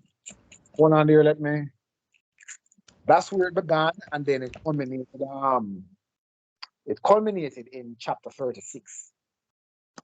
So remember it's talking about the daughters of Zelophehad, right? So in Numbers chapter 27 and 1, it says, Then came the daughters of Zelophehad, the son of Hepher, the son of Gilead, the son of Machir, the son of Manasseh, of the families of Manasseh, the son of Joseph.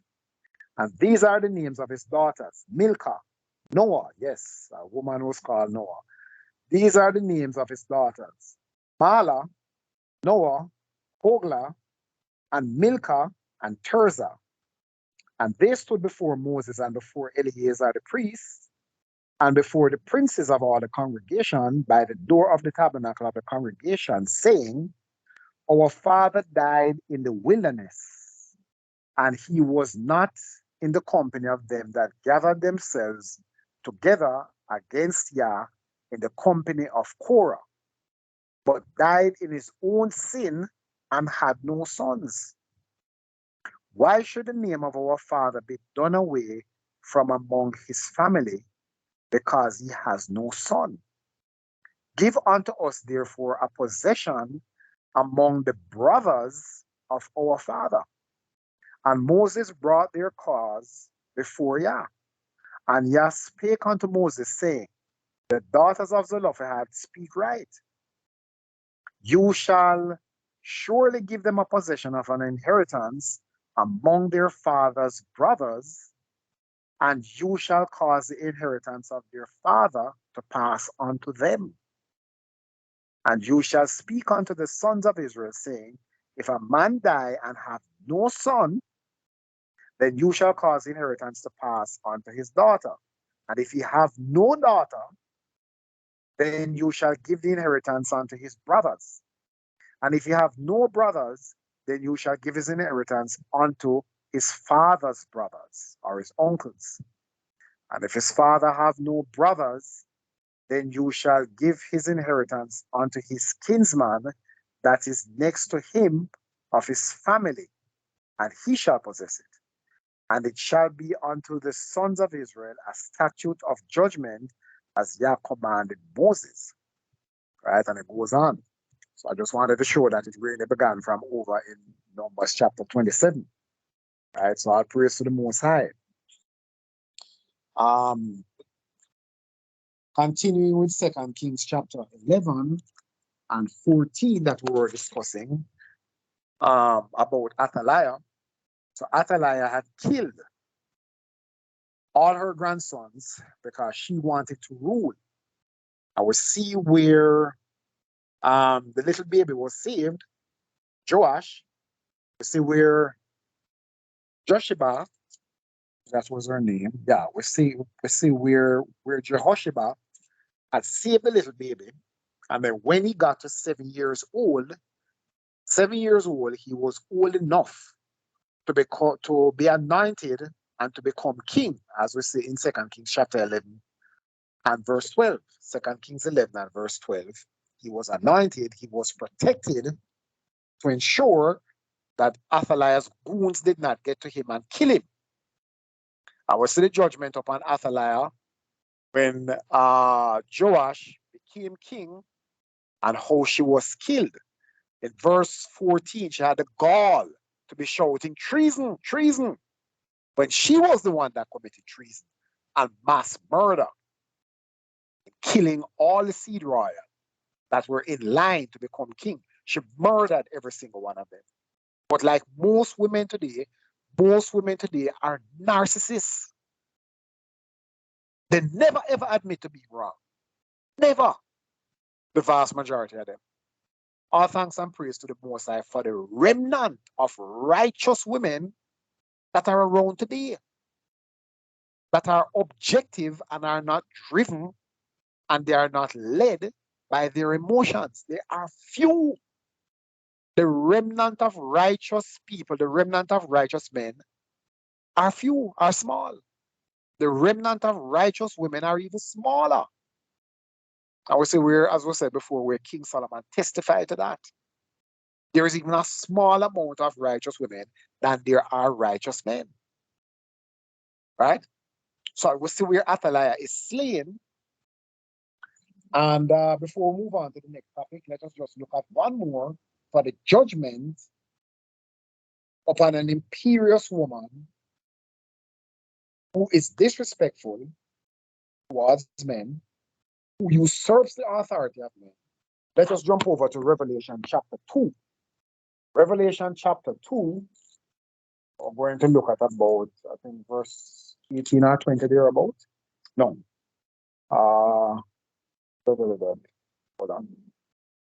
Yes. Revelation chapter 2. Let's read from verse 18, right? Forget the whole context. Let's read from Elias, you want to read from verse 18? Revelation chapter 2, reading from verse 18. We can't stop at verse. Revelation chapter 2, 18 to 23. 23. Okay. Yeah. So Revelation chapter 2, verse 18. And unto the angel of the church of Thyatira, write, these things saith the son of Elohim, who has his eyes like unto a flame of fire, and his feet like unto fine brass. I know thy works, and charity, and service, and faith, and thy patience, and thy works, and the last to be more than the first. Notwithstanding, I have a few things against thee, because thou sufferest that woman Jezebel, which calleth herself a prophetess, to teach and to seduce my servants to commit fornication, and to eat things sacrificed unto idols. And I gave her space to repent of her fornications, and she repented not. Behold, I will cast her into a bed, and them that commit adultery with her into great tribulation, except they repent of their deeds. And verse 23, and I will kill her children with death, and all the churches, or all the assemblies, shall know that I am he which searcheth the reins of the heart, and I will give unto every one of you according to your works. Thanks very much, brother. Right? So here we see in Revelation chapter 2, this is the Messiah speaking. He's not speaking about Jezebel in the flesh, the Jezebel that we were reading about earlier in the book of Kings. He's not speaking about her. He's speaking about a woman with the same kind of spirit. Notice what the Messiah says in verse 20. Notwithstanding, I have a few things against you, against the man who is over that congregation that is at Thyatira. The Messiah says to him, because you suffer that woman, because you allow that woman. So that brother was falling down on his responsibility. He was being negligent. Instead of rebuking this woman and putting her in her place because she has no place to teach whatsoever, according to the law. She cannot teach. She cannot be leader over the congregation. The congregation is comprised of men as well. Nor does she has any authority to teach any woman the scriptures. So verse 20, the Messiah says, because you allow, I have this thing against you. I have something against you. You are allowing this Jezebel, this wretched woman who calls herself a prophetess. The Messiah did not make her a prophetess. She is the one that calls herself a prophetess. To do what? She calling herself a prophetess. She is teaching. She is seducing his servants or deceiving his servants to do all kinds of wickedness. She's seducing his servants to commit fornication and to eat things sacrificed unto idols. He's saying in verse 21, I gave her space to repent. I gave her time to repent of her wickedness. The Most High is merciful. I gave her space or time to repent of her fornication, and she repented not. Oh, your mic gone, brother. Step out. Your mic just went.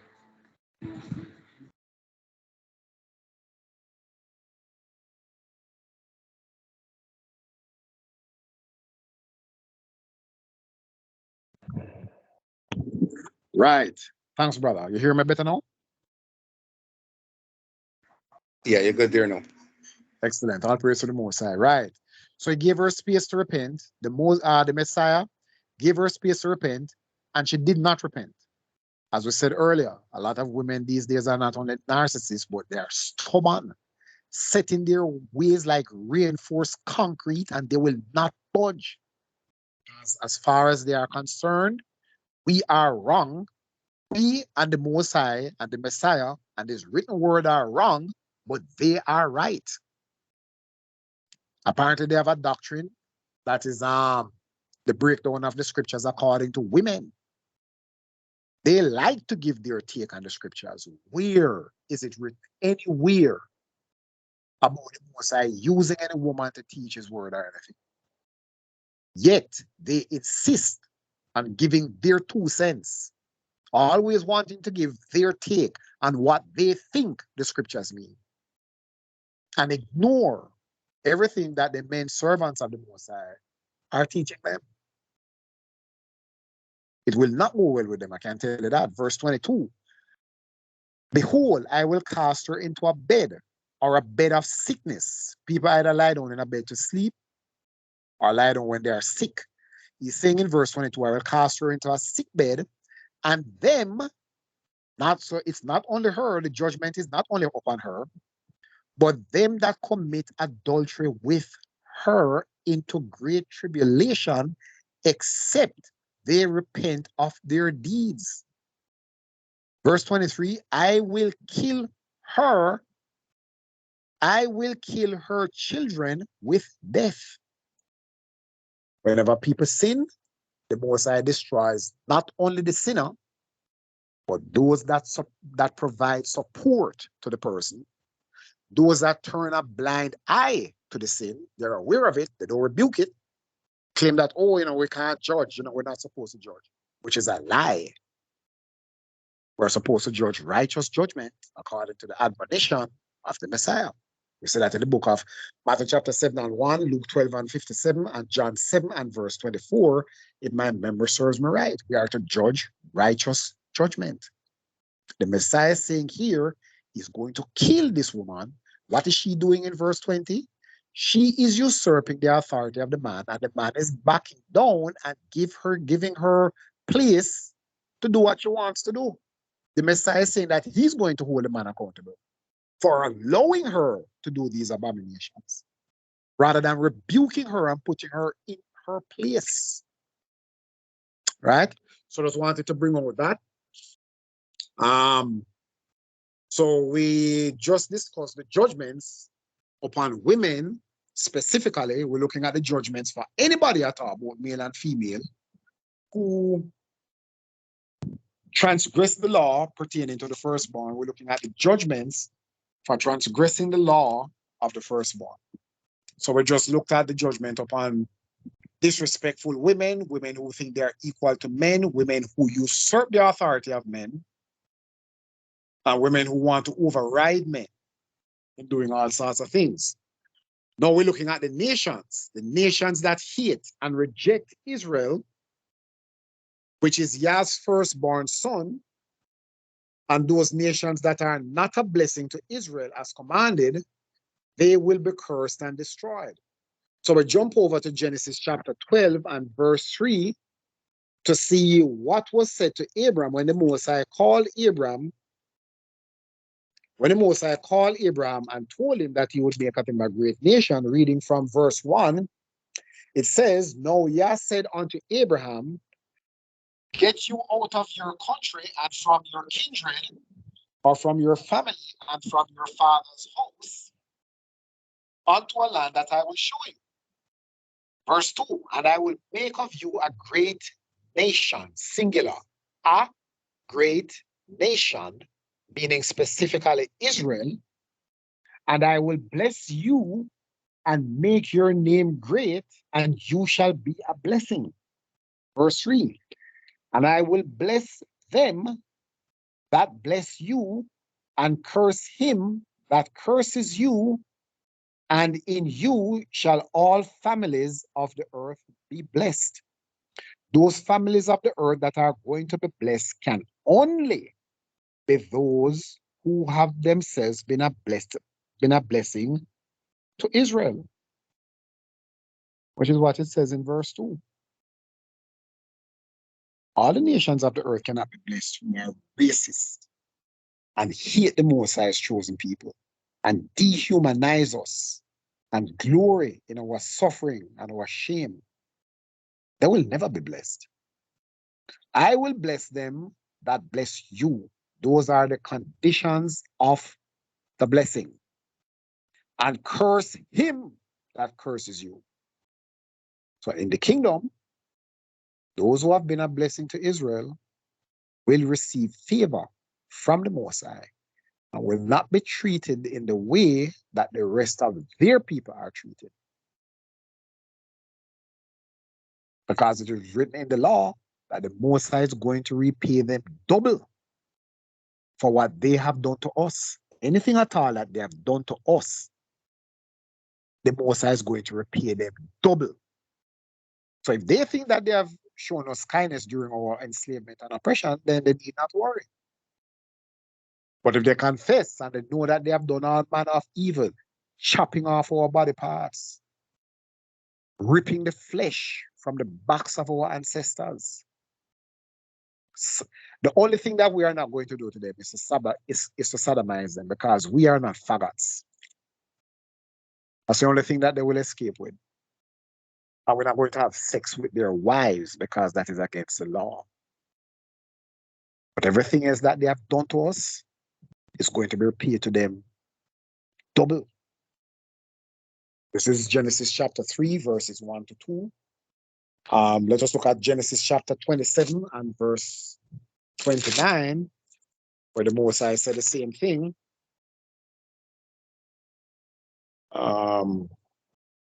Genesis chapter 27 and 29, it says, Let people serve you and nations bow down to you.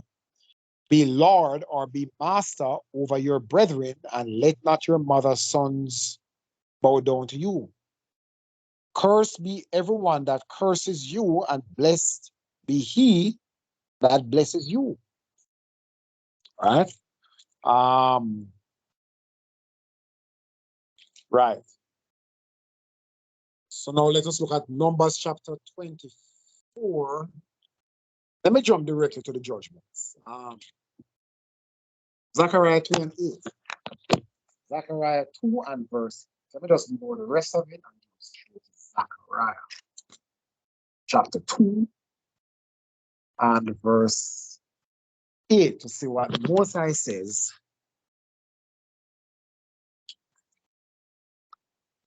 Zechariah 2 and 8. But thus saith Yah of hosts, after the glory hath he sent me unto the nations which spoil you. After the glory has he sent me unto the nations which spoil you or which plundered you. For he that touches you touches the apple of his eye, or touches the pupil of his eyes, like you poke somebody in the eye with your finger. For behold, I will shake my hand upon them, and they shall be a spoil to their servants. And you shall know that Yah of hosts has sent me. Right? Let me just jump quickly to Isaiah chapter 14, verses 1 to 2. Isaiah chapter 14, we're looking at the judgment on the nations who have done harm to the Most High's chosen people. Isaiah chapter 14, let's look at verses 1 to 2. For Yah will have mercy on Jacob, and will yet choose Israel, or will still choose Israel, and set them in their own land. And the strangers shall be joined with them, and they shall cleave to the house of Jacob. These people are being a blessing to Israel. They shall cleave to the house of Jacob. And the people, meaning the sons of Israel, shall take them and bring them to their place, and the house of Israel shall possess them or own them in the land of Yah for servants and handmaids, and they shall take them captives, whose captives they were, and they shall rule over their oppressors. This is what the heathen don't want you to know. The Messiah said it best. Do unto others as you would have them do unto you. If we're so... You see this? Yes? Let's say, see this passage here, verse 1 and 2, Isaiah 14. This speaks so much volumes because, how should I put this? This is speaking to those, and we've seen it today. A lot of the Gentiles are coming and saying, you know what? These people are the real people of Israel, and they are converting to the law of the Most High. I'm Yes, sir. seeing it more and more. And those are the ones that we're going to possess. The others are going to be in the lake of fire.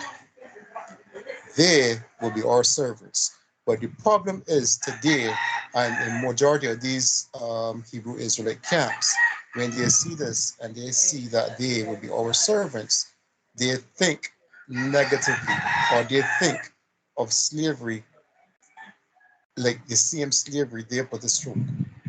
We will never be able to treat these people how we were treated. It will not happen.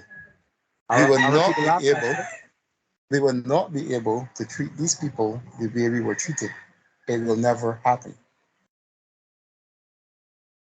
All right, let me tell you what my take on that is, right? I had a call coming in. Huh? I had a call coming in. But go ahead. Yeah. Like Eliezer, Abraham's servant, Abraham wanted to make him his heir. It was the Most High that stopped him from making Eliezer the Syrian